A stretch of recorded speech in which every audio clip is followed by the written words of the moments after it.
আসসালামু আলাইকুম রহমতুল্লাহি ওয়া বারাকাতুহু। সমসাময়িক প্রসঙ্গ নিয়ে আপনাদের সাথে আছি আমি মোহাম্মদ জাকিউল আলম ভূঁইয়া। আজকের প্রসঙ্গ পশ্চিমবঙ্গের বিধানসভা নির্বাচন এবং পরবর্তী সামাজিক এবং রাজনৈতিক অস্থিরতা। আমরা জানি যে পশ্চিমবঙ্গ এবং বাংলাদেশ একই ভাষাভাষী জনগোষ্ঠীর দুটি রাষ্ট্রের অবস্থান। এক সময় বাংলাদেশকে বলা হতো পূর্ব বাংলা। তখন দুই বাংলা মিলেই একটি নির্দিষ্ট ভৌগোলিক অবস্থান ছিল, কিন্তু কালের বিবর্তনে সেটা অনেক পরিবর্তন হয়ে গেছে, সেটা এখন ইতিহাস।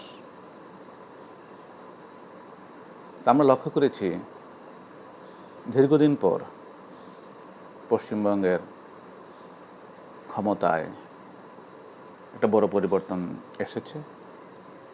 সেখানে তৃণমূল কংগ্রেস দীর্ঘদিন পর এবার ক্ষমতাচ্যুত হয়েছে। বিজেপি সংখ্যাগরিষ্ঠ আসন নিয়ে ক্ষমতার মসনদে। এটা হতেই পারে, এটা খুবই স্বাভাবিক, এটাই গণতন্ত্র। গণতন্ত্রের চর্চা একথাই বলে, যখনই কোনো সরকার তাদের জনগণের কাঙ্ক্ষিত লক্ষ্য পূরণে ব্যর্থ হবে, তখন একটি নির্দিষ্ট মেয়াদের পরে জনগণ এই সরকারের উপর আস্থা আছে কি নেই সেটা তাদের ভোটের অধিকারের মাধ্যমে প্রমাণ করবে। পশ্চিমবঙ্গের ক্ষেত্রেও তাই হয়েছে। যে বিষয়টি শুধু পশ্চিমবঙ্গ না, ভারতেই না, বাংলাদেশ সহ বহির্বিশ্বে সকলের দৃষ্টি আকৃষ্ট করেছে, সেটা হলো নির্বাচনে তৃণমূল কংগ্রেস পরাজয়ের পরপরই বিজেপির উল্লসিত জনতা সেখানকার মুসলিম অধ্যুষিত এলাকায়, বিশেষ করে মুসলমানের ধর্মীয় প্রতিষ্ঠান, ব্যবসা প্রতিষ্ঠান, ঘরবাড়ি, বিভিন্ন জায়গায় হামলা চালিয়েছে। তারা উল্লাস করে করে এই হামলাগুলো বিভিন্ন সোশ্যাল মিডিয়াতে পোস্ট করেছে। সোশ্যাল মিডিয়াতে বিজেপির কর্মীদের সেই হুমকি ধমকি শুধু ভাষাভাষী, বাংলা ভাষাভাষী নয়, সারা বিশ্বের মানুষকে অন্য ভাবনায় নিয়ে গেছে। আসলে এই যে সহিংসতা, সাম্প্রতিক সহিংসতা, সাম্প্রদায়িক সহিংসতা, এটা আসলে কেউ আমরা আশা করি না। আমি জানি না আসলে পশ্চিমবঙ্গের শতকরা কতজন লোক এই সহিংসতার পক্ষে আছে। হতে পারে সেটা গুটি কয়েক, হতে পারে সেটা সংখ্যা আরও বেশি, সেটা তাদের বিষয়। তবে এখানে একটি কথা না বললেই নয়, এই বাংলা ভাষাভাষী জনগোষ্ঠীর অবস্থান শত শত বছর ধরে পাশাপাশি হিন্দু, মুসলিম, বৌদ্ধ পরিবার, শিখ পরিবার একই সমাজে, একই ছায়ায় বসবাস করে বেড়ে ওঠা। আমাদের পূর্বপুরুষ, আমাদের ইতিহাস, ঐতিহ্য সব কিছুই কোনো ধর্ম দিয়ে ভাগ করা হয়নি। যে ধর্মের ভিত্তিতে, ধর্মীয় আদর্শকে ভিত্তি করে পাকিস্তান এবং ভারতের জন্ম হয়েছিল, সেটাকে উপেক্ষা করে একদিন এই বাংলাদেশের জনগণ ভাষার কারণে পাকিস্তানের বিরুদ্ধে স্বাধিকার অর্জনের জন্য অস্ত্র হাতে যুদ্ধ করেছে। ধর্মকে উপেক্ষা করে এই ভাষাকে মর্যাদা দিতে গিয়ে এই বাংলাদেশ মানুষ 9 মাসের সংগ্রামের মাধ্যমে লক্ষ কোটি প্রাণের বিনিময়ে 30 লক্ষ শহীদের বিনিময়ে 3 লক্ষ মা বোন ইজ্জতের বিনিময়ে স্বাধীন করেছে। না, বাংলাদেশের মানুষ ধর্মকে ওইভাবে সাম্প্রদায়িক সহিংসতার হাতিয়ার হিসেবে বেছে নেয়নি। আমরা বাংলাদেশের মানুষ বিশ্বাস করি ধর্ম দিয়ে সংস্কৃতি কখনো ভাগ করা যায় না। আমাদের শিশুরা রবীন্দ্রনাথের প্রার্থনা দিয়ে তাদের সকালের পাঠশালা শুরু করে। এখানে আমরা হৈমন্তীর গল্প দিয়ে নারী অধিকারের কথা, নারীর গৃহকোণের কান্নার কথা আমরা বুঝতে পারি। বিভূতিভূষণ বন্দ্যোপাধ্যায়ের পথের পাঁচালী নিয়ে আমরা রাত দিন চর্চা করি। সুকান্তের হে সূর্য, শীতের সূর্য, সে কবিতা আবৃত্তি করতে করতে আমরা ঘুমিয়ে পড়ি। এখানে আমরা কে হিন্দু কে মুসলিম সে বিভাজনে আমরা কখনো যাইনি। আমরা জীবনানন্দ দাশের সেই ধানসি নদীর তীরে দাঁড়িয়ে আজও খুঁজে ফিরি কোথায় সেই জীবনানন্দের বনলতা। এদেশের মানুষ ধর্মকে ভালোবাসে, ধর্মকে বিশ্বাস করে এবং ধর্মকে ধারণ এবং লালন করে, কিন্তু তারও ঊর্ধ্বে, তার উপরে আমাদের যে সংস্কৃতি, ভালোবাসার সংস্কৃতি, আমাদের যে সংস্কৃতি, ভাষা সাহিত্যের সংস্কৃতি, সেটাকে আমরা কখনো ম্লান হতে দেই না, মলিন হতে দিতে পারি না।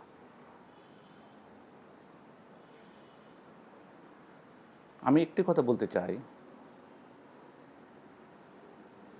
ওপারের মানুষগুলো যখন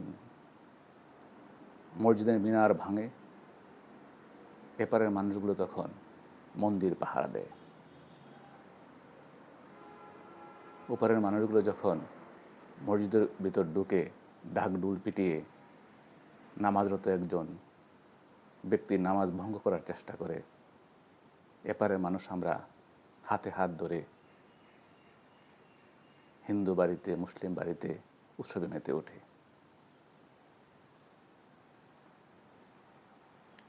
সেই চিরচেনা সুর, সেই চিরচেনা গান, আগে কি সুন্দর দিন কাটাইতাম, সেই গানগুলো আমাদেরকে পরস্পরকে ভালোবাসতে শেখায়, পরস্পরকে আঁকড়ে আঁকড়ে শেখায়। আমি যতটুকু জেনেছি, শুভেন্দু অধিকারী, যিনি বিজেপির পক্ষে পশ্চিমবঙ্গের নেতৃত্ব দিচ্ছেন এবং ক্ষমতাসীন, তিনি এবং তার পরিবার নাকি বাংলাদেশ থেকে ভারতে গিয়েছেন। তাদের পূর্বপুরুষের বাস নাকি বাংলাদেশের বরিশালে ছিল। আমি জানি না যে বরিশালে জীবনানন্দ ধানসি নদীর তীরে দাঁড়িয়ে বনলতাকে খুঁজেছিল, সুরঞ্জনাকে খুঁজেছিল, সেই বরিশালের একটি মানুষ কিভাবে দেশান্তর হয়ে ভিন দেশে গৃহে এই দেশের মানুষের বিরুদ্ধে, এদেশের মানুষের ধর্মীয় বিশ্বাসের বিরুদ্ধে এভাবে দাঁড়াতে পারে।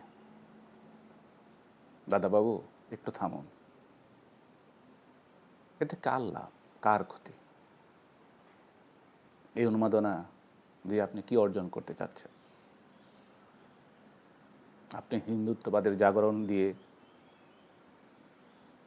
এদেশের মানুষগুলোকে একত্রিত করে আপনি ক্ষমতার মসনদে বসেন, সেটা ভালো কথা।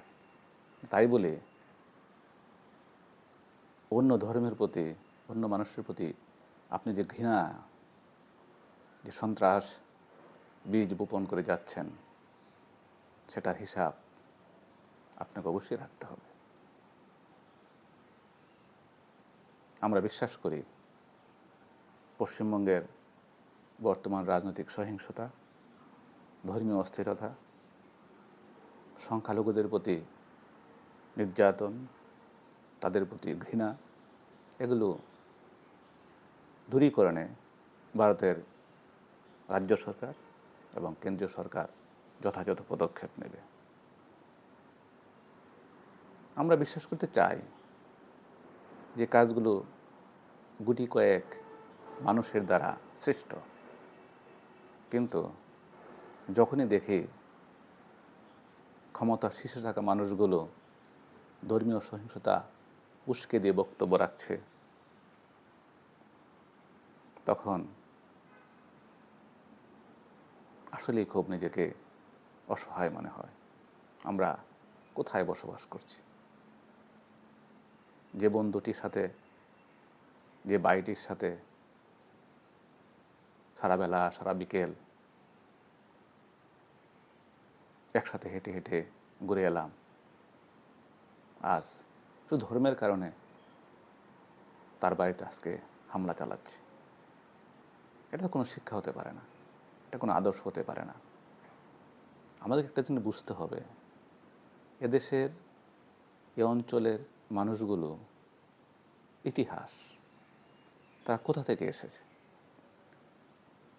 হ্যাঁ, এটা অবশ্যই সত্যি যে ভারতীয় উপমহাদেশে জনগোষ্ঠীর অধিকাংশই হিন্দু।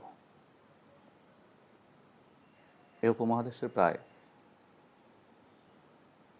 আনুমানিক 120 কোটি হিন্দুর বসবাস। তার বিপরীতে মুসলমানদের বসবাস মাত্র 65 কোটি। আমি সংখ্যাটি ধরতেছি ভারত, পাকিস্তান, নেপাল, ভুটান, মালদ্বীপ সবগুলো রাষ্ট্রকে মিলিয়ে যে জনসংখ্যা, তা দিয়ে আমি হিসাব করতে যাচ্ছি। শুধু ভারতে যদি দেখি, পশ্চিমবঙ্গে 25 থেকে 26% মুসলমান বসবাস করে, আসামে 36% মুসলমান বসবাস করে, এবং ভারতের বিভিন্ন রাজ্যে বিভিন্ন শতকরা বিভিন্ন হারে মুসলমানগুলো বসবাস করছে আজকে বছরের পর বছর, যুগের পর যুগ, শতাব্দীর পর শতাব্দী। হ্যাঁ, এদেশে এই অঞ্চলে মুসলিম শাসন, ইসলাম নিয়ে এসেছিল আরবরা। আমরা জানি সেই উমাইয়া শাসন আমলে উমাইয়া তরুণ সেনাপতি মোহাম্মদ বিন কাসিম সিন্ধু জয়ের মাধ্যমে ইসলামের জাগরণ ঘটান এই উপমহাদেশে, এবং সেটা 711 খ্রিস্টাব্দ। কিন্তু আরবরা, অন্য দেশের লোকগুলো দেশে এসে মুসলমান ধর্ম পালন করছে না, এটা বিশ্বাস করতে হবে। এই দেশে যারা ছিল, যারা হিন্দু অন্যান্য ধর্মাবলীর লোক ছিল, তারাই ধর্মান্তরিত হয়ে মুসলমান হয়েছে। এই 65 কোটি লোক আর আরব না, এর এই উপমহাদেশের লোক। এই ইন্ডিয়ান প্লেটের লোক, এই গঙ্গা, ব্রহ্মপুত্র, সিন্ধু, এই নদী অববাহিকার লোক। এই লোকগুলো আমাদের পূর্বপুরুষের পূর্ব জাতিসত্তার জিন ধারণ করে আছে। কাজেই এখানে আমরা কাকে ঘৃণা করব, কাকে আঘাত করব? হতে পারে তিনি অন্য একটা বিশ্বাসে বিশ্বাসী, অন্য একটা আদর্শে আদর্শ, এর জন্য আমরা কাউকে আঘাত করতে পারি না। ভালোবাসা দিয়ে সব কিছু জয় করতে হবে। যে ভালোবাসার কারণে, যে সংস্কৃতির কারণে আমরা প্রায় এক হয়ে যাই। ওপার বাংলায় যখন সমরেশ মজুমদার উপন্যাস লেখে, এপার বাংলায় বসে আমরা এই উপন্যাস পড়তে পড়তে ঘুমিয়ে পড়ি। ওপার বাংলার শরৎ সাহিত্য এপার বাংলার মানুষের অন্যতম আকর্ষণ।